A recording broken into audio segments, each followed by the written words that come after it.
Hello and welcome to Daily Prelims Practice. Here we take up MCQs based on important articles and news from the Hindu and the Indian Express newspaper. Topics which we are going to cover today are displayed on your screen. Let's begin the discussion. Now let's start our session with our first question, which is based on this article which appeared on page number 1.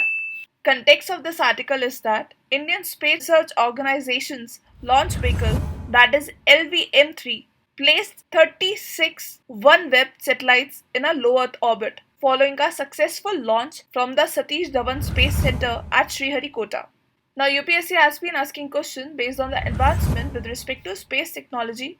Like this question based on PSLV and GSLV came in year 2018. So here we have taken practice question on OneWeb's constellation of satellites.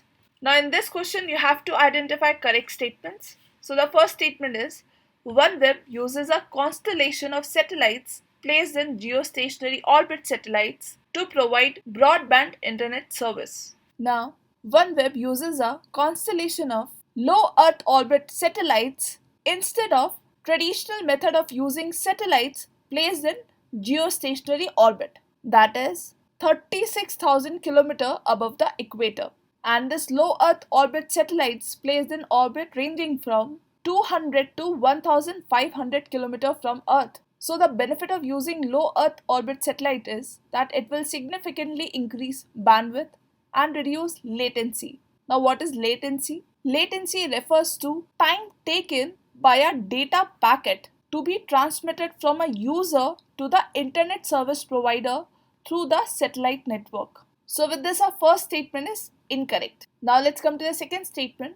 The final set of satellites was launched by Launch Vehicle Mark III rocket, which is the heaviest rocket in use by Indian Space Research Organization. Now this statement is correct because Launch Vehicle Mark III is currently the heaviest rocket in use by Indian Space Research Organization. So here our correct answer is option B, that is 2 only. Answer of this PYQ is option A. Now our next question is based on this article. This article is about AUKUS, that is an arrangement between Australia, USA and UK. According to this article, the primary focus of the AUKUS arrangement is submarine technology development, and within that there is no room for a fourth nation. Now international grouping is important for your prelims examination. This question based on G20 came in year 2020. So let's come to the practice question which is based on AUKUS, and here you have to identify correct statements. So the first statement is all 3 member countries of AUKUS are nuclear weapon state under Nuclear Non-Proliferation Treaty. Now under the Nuclear Non-Proliferation Treaty 1968, only USA and UK are considered to be nuclear weapon state. Third member, that is Australia, is not a nuclear weapon state. So with this our first statement is incorrect. Now let's come to the second statement.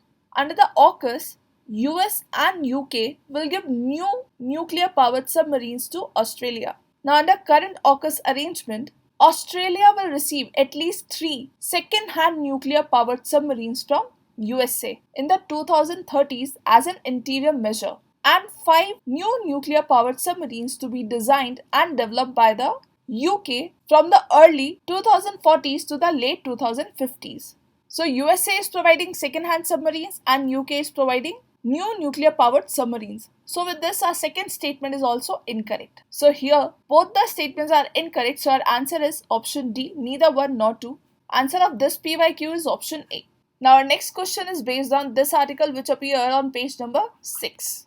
Now in the light of the recent conviction and subsequent disqualification of the Lok Sabha MP Mr. Rahul Gandhi, this editorial dwells into the issues relating to the disqualification of MPs and MLAs.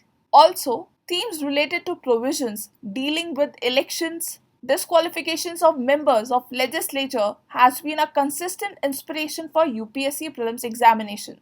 As you can see, in year 2020, UPSC has asked a question based on same theme. Here, Statement 1 talks about eligibility to become a minister, whereas Statement 2 refers directly to the provisions of Representation of Peoples Act 1951, which is related to disqualification. So let's come to the practice question, which is based on disqualification under Representation of Peoples Act 1951, And here you have to identify correct statements. So the first statement is, a person convicted of offences mentioned in the Act and sentenced to imprisonment for not less than 3 years shall be disqualified.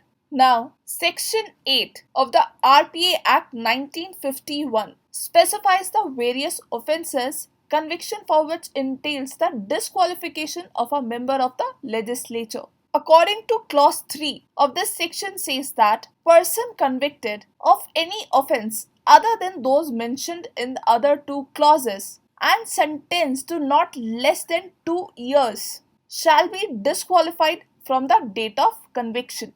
So here you can see the time period is not less than 2 years. Hence, statement 1 is incorrect. Now let's come to the second statement. A person shall continue to be disqualified for a further period of 5 years since his or her release. Now, as clause 3 further says that person shall be disqualified from the date of such conviction and shall continue to be disqualified for further period of 6 years since his release. That means if a person is convicted for, let's say, 2-year period, so he or she will remain disqualified for 8 years. That is 2 years of imprisonment plus 6 years of mandated disqualification as per the Act. So total number of years is 8. Hence, statement 2 is incorrect. Now let's come to the third statement. In the event of the appellate court staying the conviction and sentence, the membership of the disqualified person gets restored. Now according to Clause 4 had exempted sitting members from instant disqualification for 3 months to enable them to appeal against the conviction. But this clause was struck down as ultra-vires to the Constitution by Supreme Court in Lily Thomas versus Union of India 2013 case. And the effect of this judgment is that there is an instant disqualification of a sitting legislator as soon as he is convicted. However, the court made it clear that in the event of the appellate court staying the conviction and sentence, the disqualification will be lifted and the membership will be restored to him. So our third statement is correct. So answer of this question is option C, that is 3 only. Answer of this PYQ is option D.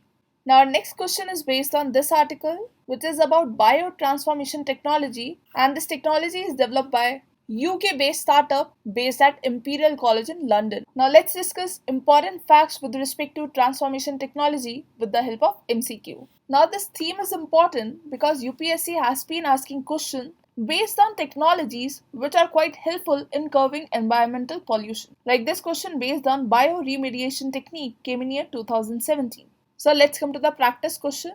Here, you have to identify correct statements with respect to biotransformation. The first statement is, it is used to recycle the biotech components used in the food items. Now, biotransformation technology is a novel approach to ensure plastics that escape refuse streams are processed efficiently and broken down.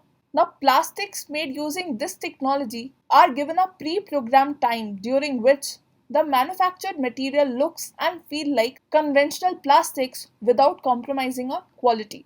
Now, once the product expires and is exposed to external environment, it self-destructs and biotransforms into bioavailable wax. And this wax is then consumed by microorganisms, converting waste into water, carbon dioxide, and biomass. So with this, statement 2 is correct and statement 3 is also correct. Also, you should remember that this technology is the world first that ensures polyolefins fully biodegrade in an open environment, causing no microplastics. So answer of this practice question is option B, 2 and 3 only.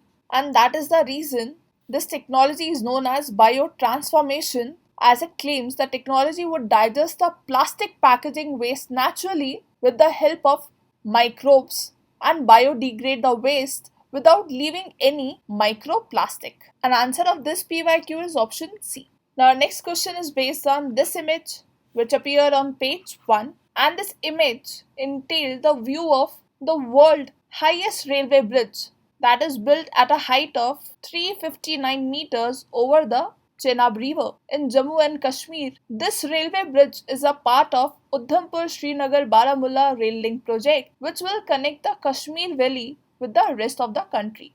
Now, as this bridge is over the river Chenab, and UPSC has been asking questions based on various important rivers. Like this question based on river Tista came in year 2017. So here we have taken practice question based on Chenab. In this question you have to identify correct statements. The first is, it is the largest tributary of the Indus. This statement is correct. Second statement is, it is formed by two streams, the Chandra and the Bhaga, which joins at Rohtang Pass in the Kulu hills of Himachal Pradesh. Now Chenab is formed by two streams, Chandra and the Bhaga. So this information is correct. But these streams joined at Tandi near Keelong in Himachal Pradesh and not at Rohtang Pass in the Kulu hills. Hence statement 2 is incorrect. So answer of this practice question is option A, that is one only. Answer of this PYQ is option B.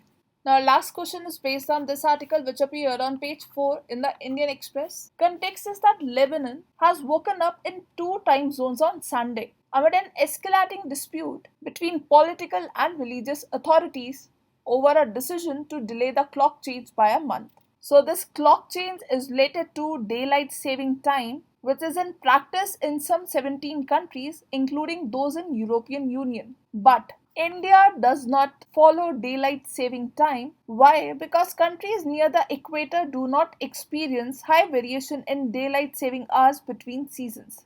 We'll understand this concept with the help of MCQ. Also, this concept is quite relevant with respect to India because there is a separate debate around the logic of sticking with only one time zone in a country as large as India. Now, why we have taken this theme? Because UPSC has been asking questions based on human innovations and intervention to work in tandem with natural resources so that goal of sustainability can be achieved. Like this question based on Earth Hour came in year 2014. So let's come to the practice question. You have to identify correct statements with respect to daylight saving time. So the first statement is that typical implementation of DST is to set clocks forward by 1 hour during the colder months, typically in autumn. Now DST is the practice of advancing clocks typically by 1 hour during warmer months so that darkness falls at a later clock time. So the typical implementation of DST is to set clocks forward by 1 hour in either the late winter or spring, that is spring forward, and to set clock back by 1 hour in the fall, that is fall back to return to standard time. So first statement is incorrect. Now let's come to the second statement. The month when the clock is set ahead and back are similar for the northern and southern hemisphere. Now the goal of daylight saving time is to make better use of daylight by prolonging the amount of time we can spend outside during daylight hours.